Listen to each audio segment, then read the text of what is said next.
Yo, c'est Seb, on rentre à la maison.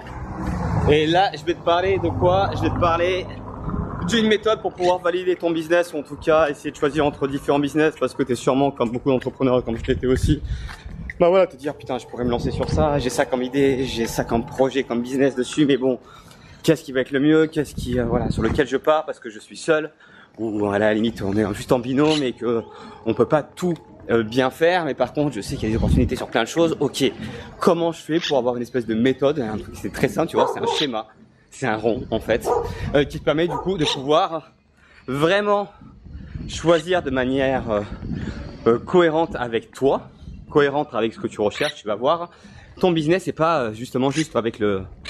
Attends. Piqué, collégramme, bourré, Instagram, Amstram, gramme. Tiens, bam, je vais partir sur la niche dropshipping, niche yoga. Allez, c'est parti. Tu vois, non. Je vais te montrer une méthode qui est très rapide et franchement, moi, elle m'a vachement servi. C'est parti, on y va.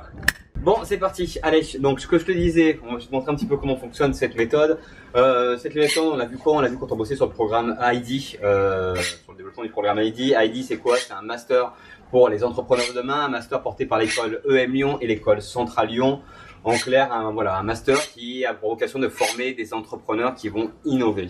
Alors, c'est donc une méthode qui est inspirée du coup du design thinking. Alors attends, je vais prendre mon perroquet parce que tu vois, je fais chier. Une méthode qui est inspirée du coup du design thinking. Alors, comment ça se passe? Tu vas voir, c'est très simple, c'est même pas une méthode, c'est un schéma en fait. C'est un rond avec qui est taillaté.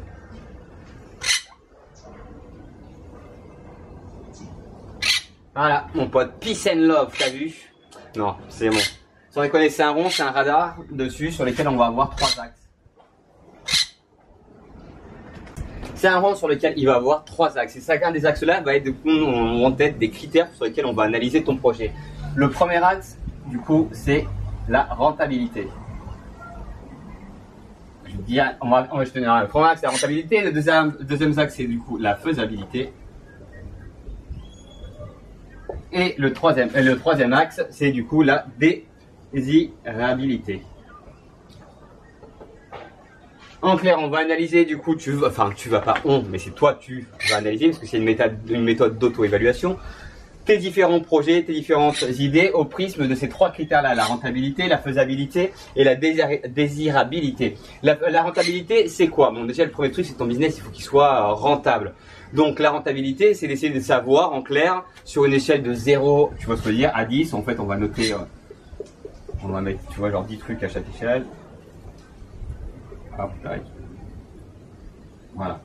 De 0 à 10, quelle va être la rentabilité de ton projet? Et ça, c'est hyper intéressant, justement, d'essayer de te poser la question. Alors, même si tu sais qu'il n'y a pas de vérité, même si j'ai toujours considéré que les prévisionnels, c'était en mode bullshit, parce qu'à quoi ça sert de faire un prévisionnel dans un monde qui bouge en permanence et qui bouge un peu de manière chaotique et aléatoire.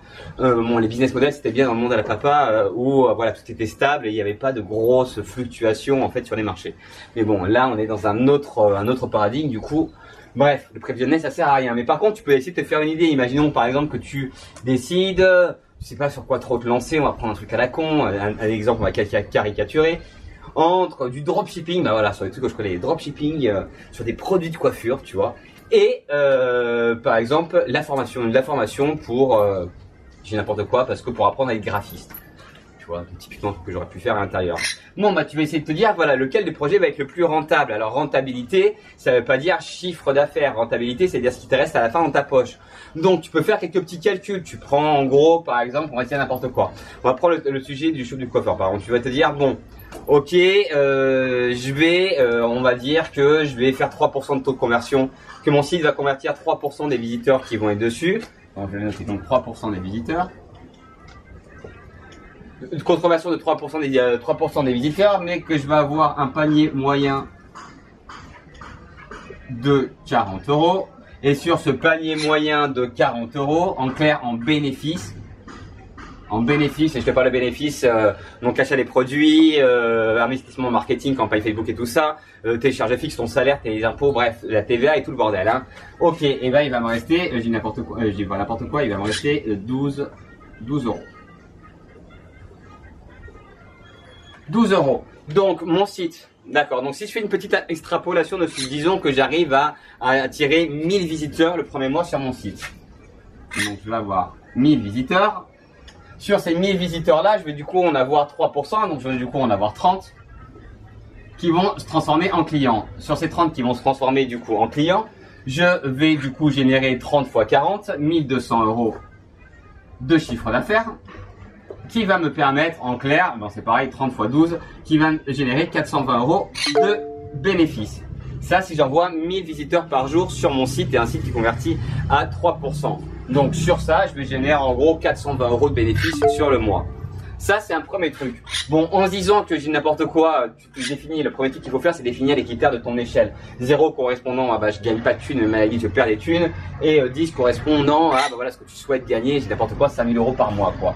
Donc 420 €, tu vois, on est plutôt là, tu vois ce que je veux dire, sur la rentabilité du business en dropshipping. En tout cas, sur ces projections-là. Alors attends, je prends un autre stylo, t'as vu? Je parle quand même qu'on a enlevé 0 de la salle de cours. Hein. Ça me fait rire quand on faisait des repos de la veille sur la technologie, sur les salles de cours pour Heidi, des tableaux connectés, des chaises qui sont modulées et tout ça. Enfin bref. Donc voilà, hop. Les marqueurs magiques, voilà. Donc, ok, en drop, on est là. Sur le truc. Maintenant, faisabilité. Faisabilité, c'est quoi? C'est est-ce que le projet il est faisable ou pas? Est-ce que c'est compliqué à mettre en place ou pas? Faire un site en dropshipping, c'est vraiment faisable. C'est pas la même chose que de monter une application, un Uberbiz ou bref, oui, je dis n'importe quoi, ou de monter une marketplace de la formation, quoi. Tu vois, c'est un.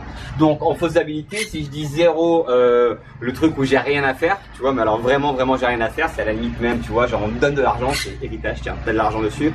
Et 10, faisabilité, non, enfin non, excuse-moi, 10, faisabilité, c'est complètement faisable, j'ai rien à faire, donc on me donne de l'argent dessus. Et 0, faut que je monte un putain de projet où j'ai besoin de 100 000 € d'investissement et de 3 ans de travail.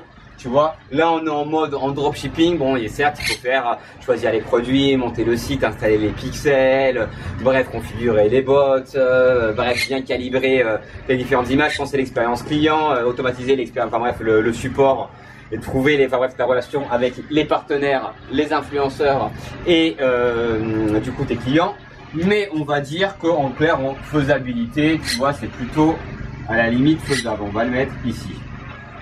Et maintenant, la désirabilité. La désirabilité, c'est quoi? C'est est-ce que le projet, il me fait kiffer? Est-ce que tous les matins, quand je vais me lever, tu vois, 0 étant désirabilité, putain, fait chier, tu vois ce que je veux dire, je vais aller quasiment en prison, et 10 étant, waouh, putain, je suis trop excité là.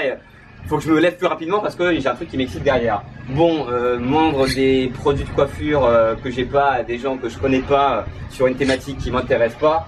Bon, on va dire que la désirabilité, tu vois, elle est, on va la mettre ici, quoi, tu vois, genre à 2. On reste quand même sur du marketing, on peut quand même voir le projet d'une manière cool parce que tu vois, tu peux mettre en place pas mal de techniques de gros hacking. Ce qui est bien, c'est que sur le e-commerce, tu as la data super rapidement tous les jours, donc tu peux analyser, tu as beaucoup d'informations que tu peux analyser pour pouvoir optimiser ton truc. Enfin bref, au niveau de challenge, ça peut être cool, quoi.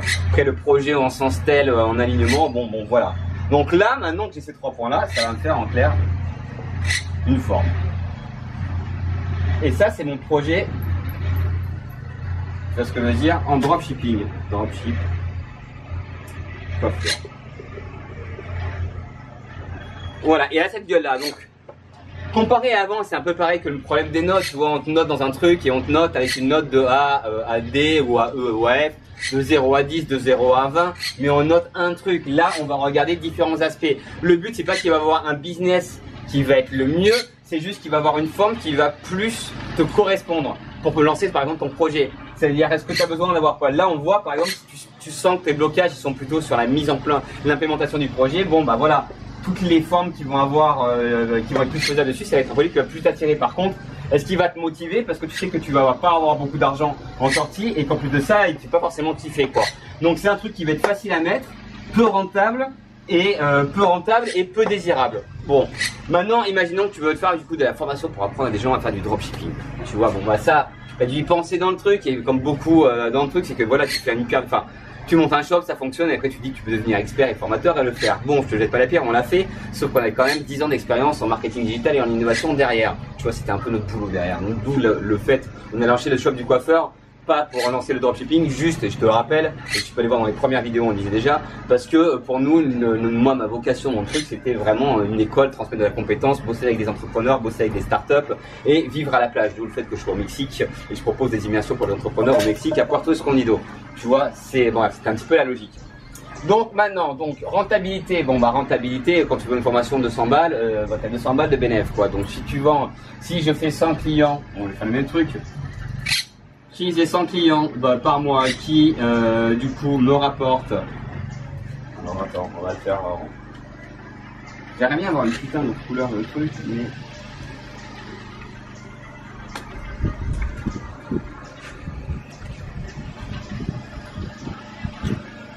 Voilà.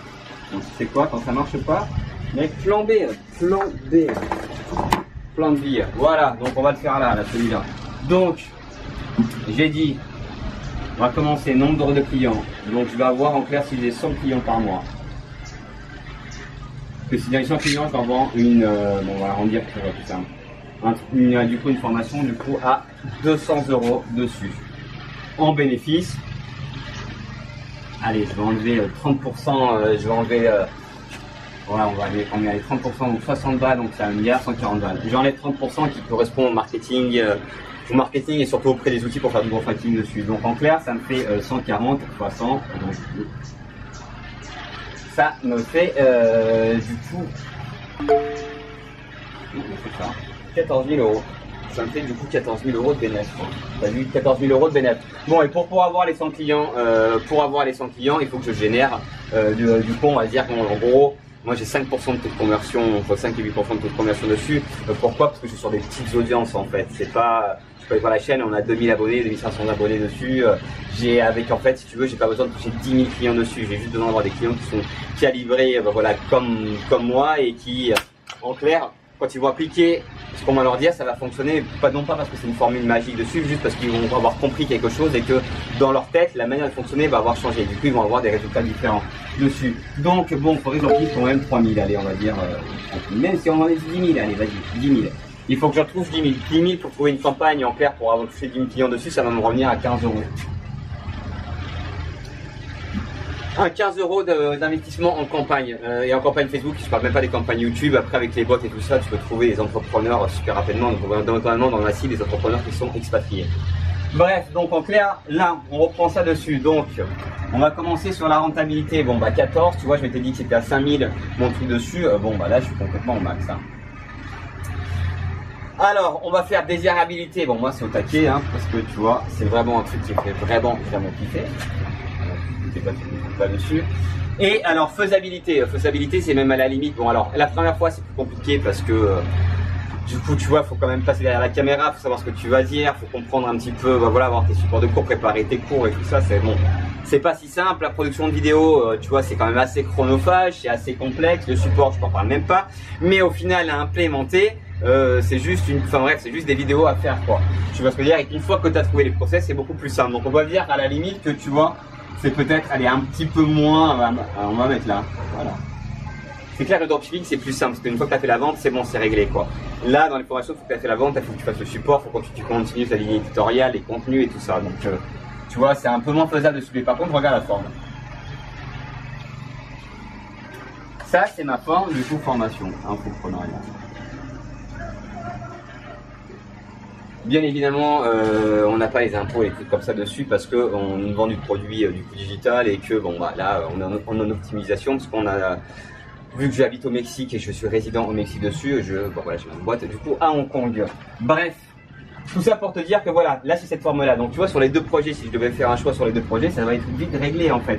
Certes, celui-là il est moins sexy parce que il est peut-être un petit peu moins faisable. Après encore une fois, c'est de mon point de vue. Je te rappelle que c'est une méthode que tu dois mettre toi en place de ton point de vue à toi. C'est une méthode d'auto-évaluation, d'auto-analyse quoi. Comme on disait Socrate, connais-toi toi-même. Donc tu vois, en fonction de ces formes-là, je vais pouvoir voir. Par contre, là, je vois bien qu'en termes de rentabilité, faisabilité, il n'y a même pas de question, quoi. Alors certes, ça va être un peu plus compliqué à mettre en place, mais je sais pourquoi je le mets en place, parce que ça va être beaucoup plus rentable et ça va être beaucoup plus faisable. Donc après, tu peux faire ça un petit peu près sur tout, quoi. Mais en tout cas, sur le business, et tu peux changer les axes. Moi, c'est les axes que j'utilise en fait. C'est les axes parce que le projet parfait, le business parfait, il doit être un business qui doit être rentable, qui doit être faisable et qui doit être du coup désirable. Et on pourrait même à la limite, tu vois ce que je veux dire, rajouter un autre axe ici et savoir s'il est pérenne ou pas. Mais bon, le drop speed, tu vois, en pérennité ici, ça là, donc on aurait une forme en diamant, tu vois, comme ça. Et lui, la formation, économie de la connaissance, ça veut dire que la connaissance, bah voilà, il y en aura toujours. C'est une matière première qui est inépuisable.